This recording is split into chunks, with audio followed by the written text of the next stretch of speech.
ঝড় বৃষ্টি তুফান যাই হোক না কেন, আমাদের ঘরের বউদের কাজ কিন্তু কোনো সময়ই থেমে থাকে না। তাদের কোনো দিন ছুটি হয় না।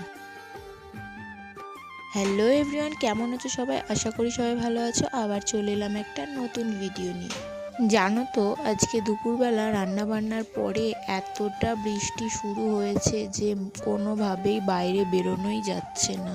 এদিকে আমার রান্না বান্না হয়ে গেছে। রান্না বান্না হলেই তো থালা বাসন জমে যায়, আর থালা বাসন জমে থাকা আমার একদমই পছন্দ না। কারণ এরপরে আবার দুপুরের খাওয়া দাওয়া আছে, সেই থালা বাসনগুলোও একসঙ্গে মাজতে হবে। আর আমার এগুলো খুব বিরক্ত লাগে। আমি রান্না বান্নার জিনিসগুলো একবার মেজে আসি, তারপরে খাওয়ার থালা বাসনগুলো মেজে আসি, কেননা খেয়ে দিয়ে আমার কাজ করতে ভীষণই বিরক্ত লাগে। তাই দেখো, এত জোরেও বৃষ্টি হচ্ছে, তারপরেও কিন্তু বৃষ্টি আমাকে কোনোভাবেই ঘরে আটকে রাখতে পারলো না। আমি বেরিয়েই পড়লাম থালা বাসন নিয়ে মাজতে। আর বৃষ্টি কমার আশায় যদি হাত পা গুটিয়ে বসে থাকতাম, তাহলে হয়তো আজকে 5টাই বেজে যেত আমাদের খাওয়া দাওয়া করে উঠতে।